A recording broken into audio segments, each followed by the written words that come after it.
Hello and welcome to MPC world.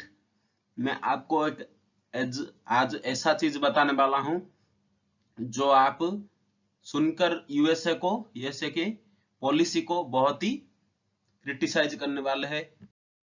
US एक ऐसा देश है जो अपना पावर हर किसी कंट्री पर जबरदस्ती थोपने की कोशिश कर रहा है।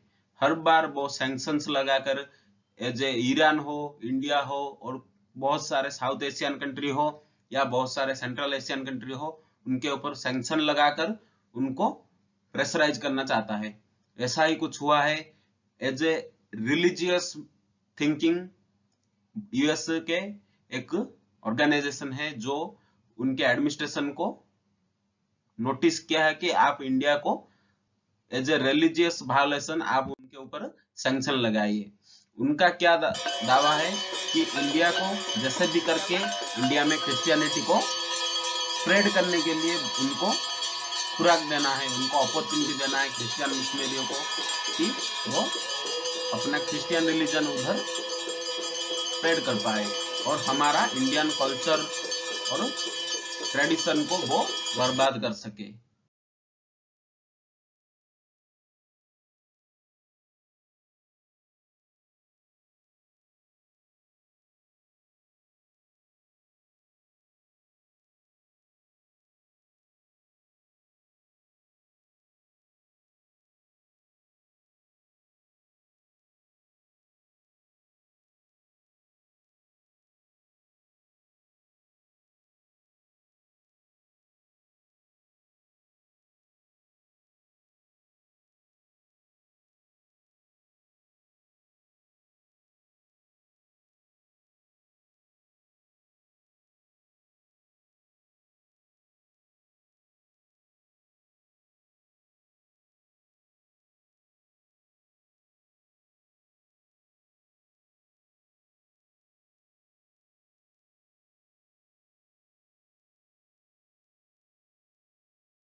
एक द हिंदू का आर्टिकल आया है जिसमें ये पब्लिश हुआ है कि the US commission on international religious freedom USCIRF उनका एक ऑर्गेनाइजेशन है जो एक इंडिपेंडेंट बाइपार्टीशन कमीशन है, has recommended for the second year in the row that the State Department put India on a list of CPCs, means वो India को host violation of religious freedom इन 2020 में बहुत ही बुरी तरीके से रिलीजियस वायलेशन हुआ है इन इंडिया, उनका दावा है। और इंडिया को उसके खिलाफ वार्निंग देने के लिए उन्होंने बाइडेन के एडमिनिस्ट्रेशन को नोटिस किया है। The USCISRF recommended that the administration impose targeted sanctions on Indian individuals and entities for severe violation of religious freedom।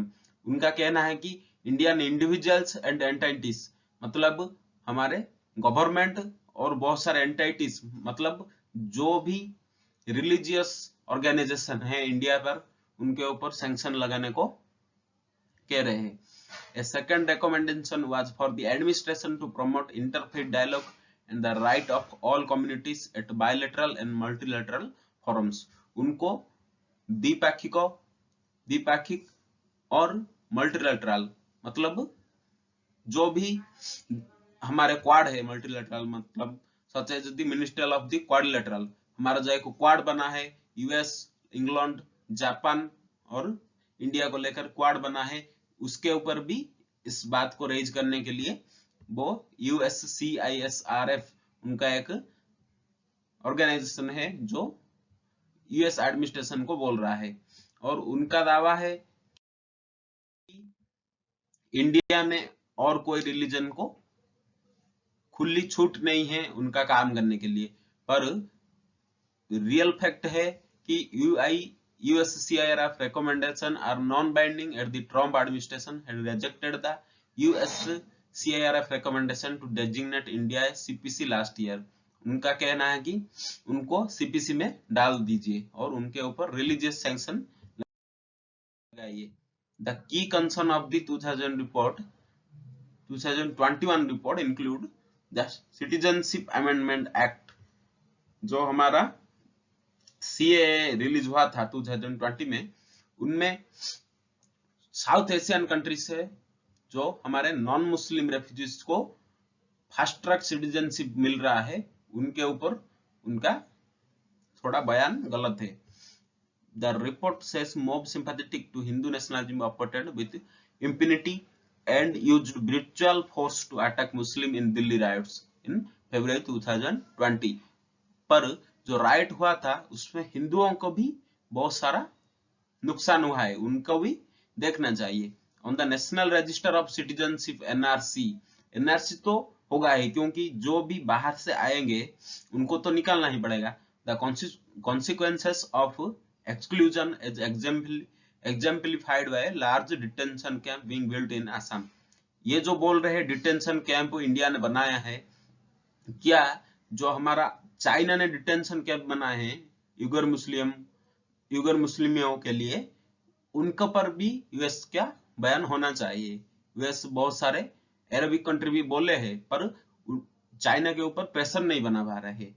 ये जो वेस्टर्न कंट्रियां हैं उनका दावा है कि उनका सोच ही ऐसा है कि हम जो भी एशियन कंट्री है उनको डेवलप होने नहीं देंगे और उनका ट्रेडिशन कल्चर को हम पूरी तरीके से बर्बाद कर देंगे, उससे उनका जो आइडेंटिटी है वो खो जाए और वो जो वेस्टर्न कल्चर है वो हमारे देशों में इंप्लीमेंट कर पाए। उसको चाइना ने ठीक तरीके से इरेडिकेट किया है उनके देश से, इंडिया को भी वैसे ही करना है। Efforts to prohibit interfaith marriage such as Uttar Pradesh and Madhya Pradesh, और बोल रहे हैं कि उत्तर प्रदेश और मध्य प्रदेश में इंटरफेथ मैरिज, हिंदू मुस्लिम हिंदू क्रिश्चियनिटी में मैरिज नहीं होता है। पर और एक बात बोलना चाहिए कि हिंदू लड़कियां तो मुस्लिम से शादी करते हैं, पर मुस्लिम लड़कियां हिंदू से शादी करेंगे तब क्यों रेज होता है इशू, उसके ऊपर भी क्वाडा पर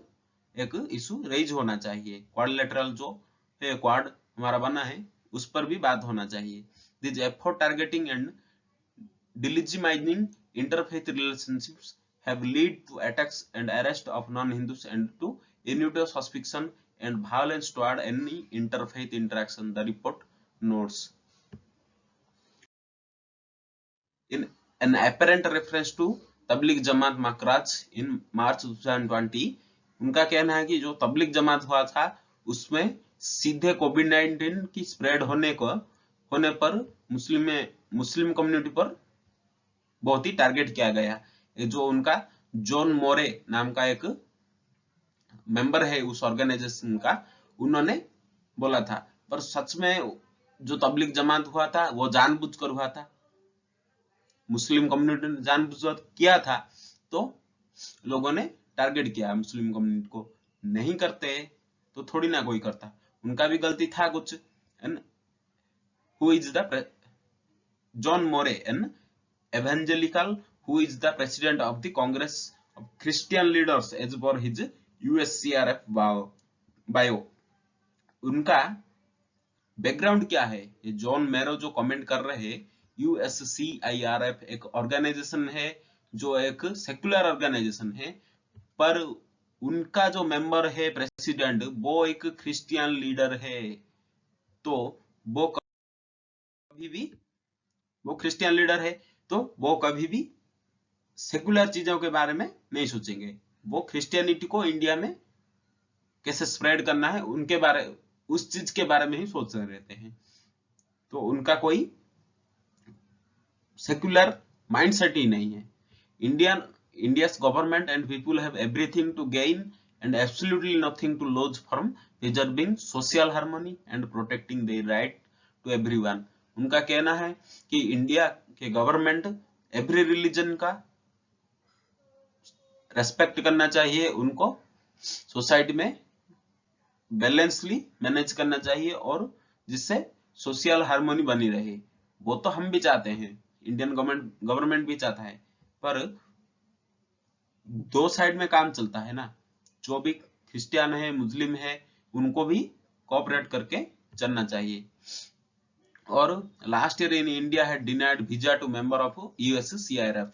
यूएससीआईआरएफ को उनका स्टेटमेंट आया कि यूएससीआईआरएफ के जो मेंबर्स है उनको इंडिया ने वीजा नहीं दिया था। ठीक है, वो तुम आओगे इंडिया के साथ सेक्युलर चीजों पर बात करोगे तो चलेगा, आप बोलोगे क्रिश्चियन मिशनरियों को स्प्रेड करने के लिए चांस दे दो, कल्चर को बर्बाद करने के लिए चांस दे दो, थोड़ी ना कोई देगा।